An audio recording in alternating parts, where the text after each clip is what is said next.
नमस्कार दोस्तों।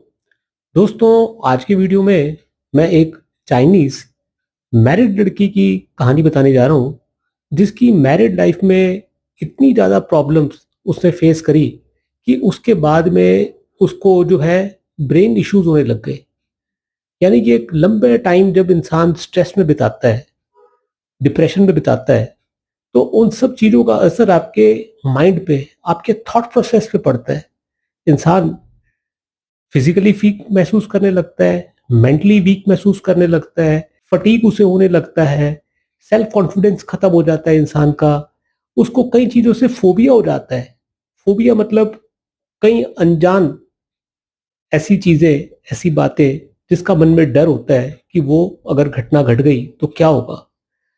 दोस्तों, ये कुंडली देखनी बहुत जरूरी है।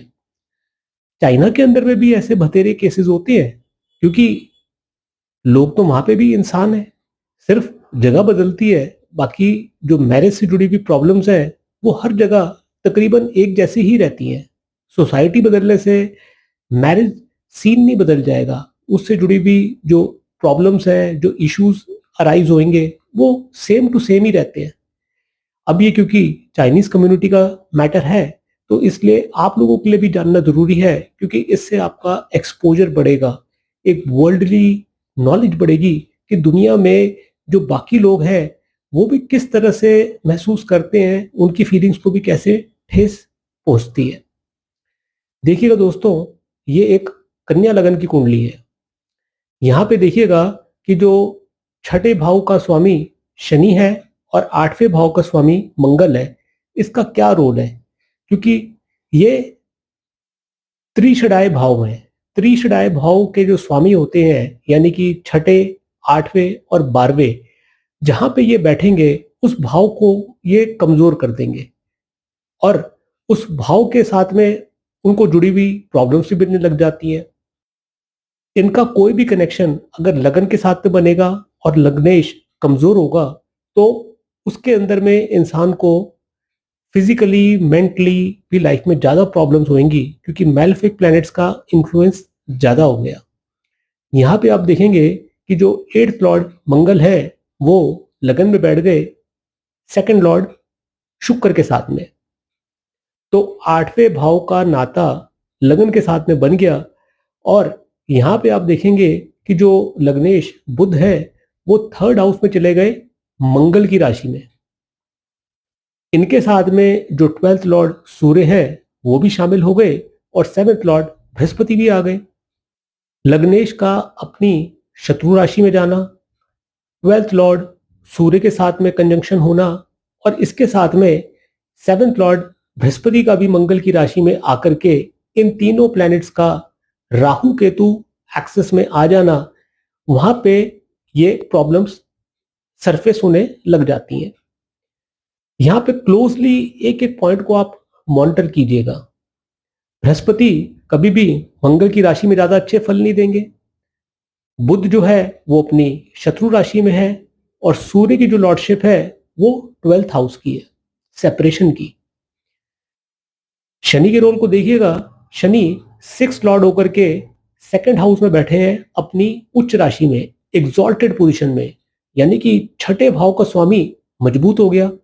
सेकंड भाव जो है वो आपके कुटुंब का, इमीडिएट फैमिली का होता है। यहाँ का जो लॉर्ड शुक्र है वो लगन में बैठे हैं अपनी नीच राशि में, तो जो कुटुंब का भाव है वो भी कमजोर हो गया। फोर्थ हाउस आपकी फैमिली का है, आपकी हैप्पीनेस, फैमिली से खुशी का है। यहाँ पे आप देखेंगे कि इसके ऊपर में शनि का और मंगल का दोनों के एस्पेक्ट आ रहे हैं। फोर्थ लॉर्ड गुरु को आप देखिएगा कि वो अपने से 12वें भाव में चले गए, नुकसान के भाव में। तो फैमिली का भी ज्यादा कोई सुख नहीं है। अब सेवेंथ हाउस के ऊपर में मंगल की दृष्टि पड़ रही है, और एट्थ हाउस पे आप देखेंगे जो कि मैरिज की या किसी भी इंटीमेट रिश्ते की ड्यूरेशन को बताता है कि उसकी मियाद कितनी लंबी होगी, उसकी उम्र कितनी लंबी होगी उस रिश्ते की। चाहे वो अपनी मर्जी से टूटेगा, डिवोर्स से टूटेगा, सेपरेशन से टूटेगा, या फिर किसी की डेथ से टूटेगा। यहाँ पे आप देखेंगे कि एट्थ हाउस पे मंगल की और शनि की दोनों की दृष्टियां पड़ रही हैं। तो मैलेफिक इन्फ्लुएंस जो है वो सब जगह जो मैरिज से जुड़े हाउसेज हैं उनके साथ में आ गया। अब चंद्रमा को देखिएगा, क्योंकि चंद्रमा आपका मन है, मन के विचार हैं, आपके थॉट प्रोसेस हैं। चंद्रमा को आप देखेंगे कि भले ही वो अपनी ही राशि में है, वो एक जल तत्व की राशि है और ये बुध के नक्षत्र में है। बुध के नक्षत्र में होने के साथ इनके ऊपर में 6 लॉर्ड शनि की भी दृष्टि पड़ रही है। तो मन के अंदर में जो फोबिया का भाव आ रहा है, जो लैक ऑफ कॉन्फिडेंस का है, इंफेरियोरिटी कॉम्प्लेक्सेस का है, मन के अंदर में जितनी भी नेगेटिविटी भर गई, जितनी भी कमजोरी भर गई, वो इस दोनों फैक्टर्स की वजह से इनके साथ में आ गई। इस चीज को नवांश कुंडली में भी जाकर के देखेंगे।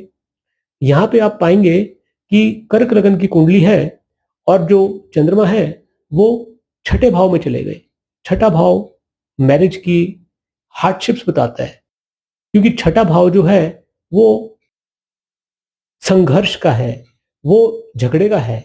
यहां पे आप देखेंगे कि चंद्र का जो राशि बृहस्पति है वो खुद 8th हाउस में चले गए और इनके साथ में 8th लॉर्ड और 7th लॉर्ड शनि भी शामिल हो गए और इन दोनों प्लैनेट्स के साथ में 12th लॉर्ड बुध भी कंजंक्टेड है। इन तीनों प्लैनेट्स का शुक्र के साथ में दृष्टि संबंध बना हुआ है। शुक्र जो कि हम सेक्स का, लव का, रिलेशनशिप का प्लैनेट बताते हैं, रोमांस का, और वैसे भी नेचुरल विवाह कारक है।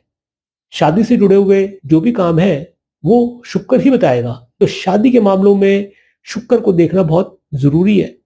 शुक्र यहाँ पे अपनी शत्रु राशि सूर्य की राशि में बैठे हुए हैं, शनि और बृहस्पति से देखे जा रहे हैं। तो शुक्र की पोजीशन बहुत वीक है। लगन कुंडली में देखा आपने कि वो अपनी नीच राशि में है, नवांश कुंडली के अंदर में वो अपनी शत्रु राशि में है, और जिन प्लैनेट्स के साथ में उसका म्यूचुअल दृष्टि संबंध बन रहा है उन सब की लॉर्डशिप त्रिषडाय भावों की है, यानी कि छठे, 8वें और 12वें भावों की। ऐसे के अंदर में विवाह से जुड़ी हुई परेशानियां साफ तौर से झलकती हैं। लगन पे ध्यान दीजिएगा, लगन के अंदर में राहु बैठे हैं और इनके ऊपर में मंगल की दृष्टि पड़ रही है। तो मैलेफिक इन्फ्लुएंस लगन के ऊपर में भी आ गया। दोस्तों, इस लड़की ने मुझसे जब कांटेक्ट किया तो ये जानना चाहती थी कि इसकी लाइफ में क्या कुछ बेहतरी आगे हो पाएगी। जिस समय इन्होंने मुझसे कंसल्टेशंस ली उस समय इनकी महादशा शुक्र की चल रही थी। शुक्र के रोल को आपने समझा, मैरिज रिलेटेड मैटर्स के अंदर में वो क्या रोल प्ले करता है। शुक्र की दशा में इनकी शादी हुई, लेकिन उस शादी से इन्हें कोई सुख नहीं मिला। उसके बाद में जितनी भी अंतर्दशाएं उसके अंदर में आई, जैसे कि सूर्य, चंद्र, मंगल, राहु, बृहस्पति, शनि, बुध और केतु, ये पूरी की पूरी 20 साल की जो दशा थी वो इनकी बहुत ही ज्यादा खराब भी थी, जिसका असर इनके दिमाग पे पड़ा। अब इनकी महादशा सूर्य की शुरू हुई है। सूर्य के रोल को भी आपने जाना कि कुंडली के अंदर में सूर्य जो है वो दारा कारक है। दारा कारक आपके रिलेशनशिप पार्टनर के बारे में बताता है। यहां पे सूर्य जो है वो शनि के नक्षत्र में है, अपने शत्रु ग्रह के नक्षत्र में। नवांश कुंडली में भी आप देखेंगे कि सूर्य के ऊपर में कोई शुभ दृष्टि नहीं पड़ रही, बल्कि सूर्य जो है वो बुध की राशि में है, 12th लॉर्ड के राशि में, और इनके राशि अष्टम भाव में चले गए, अष्टमेश और छठे भाव के स्वामी बृहस्पति और शनि के साथ में। तो रिलीफ सूर्य की दशा में भी कोई नहीं मिलना। दोस्तों, कई बारी कुछ कुंडलियां ऐसी आती हैं जिसके अंदर में रिलीफ मिलने की कोई गुंजाइश नहीं होती। उस समय एक एस्ट्रोलॉजर क्या कंसल्टेंसी दे सकता है? वो उस क्लाइंट के मनोबल को मजबूत करने के लिए, उसकी विल पावर को स्ट्रॉन्ग करने के लिए जो रेमेडीज बता सकता है वो रेमेडीज मैंने इनको बताई। क्योंकि यहाँ पे कल्चर और रिलीजन डिफरेंट है, इसलिए इनके जो रिलीजियस बिलीव्स है वो हिंदू सिस्टम से डिफरेंट है। जो इनकी स्पिरिचुअल प्रैक्टिसेस हैं वो हिंदू समाज से इंडियन कल्चर से डिफरेंट हैं। तो इनके एस्पेक्ट में मैंने इनको जो कंसल्टेंसी दी वो इनको समझ में भी आई। ये वीडियो आपके साथ में शेयर करने का पर्पस दो थे। पहला तो ये चाइनीज कम्युनिटी के बारे में जानने का, और दूसरा ज्योतिष के ग्रह योगों को समझने का और उनको किस तरह से जन्म कुंडली में अप्लाई करके देखा जा सकता है कि लाइफ के अंदर में पीछे जो पैटर्न्स चल रहे हैं क्या वो आगे भी रिपीट होंगे, उसके अंदर में कोई सुधार होने की गुंजाइश बनेगी कि नहीं। इसी के अंदर में ज्योतिष का सारा सार छिपा हुआ है। आपको ये वीडियो कैसा लगा अपने कमेंट्स आप फीडबैक में जरूर दीजिएगा। मुझसे जुड़े आपके कोई सवाल हो उसके लिए आप मेरे कॉन्टैक्ट नंबर्स पे कंसल्टेशन सेशंस बुक कर सकते हैं। थैंक यू दोस्तों, नमस्कार।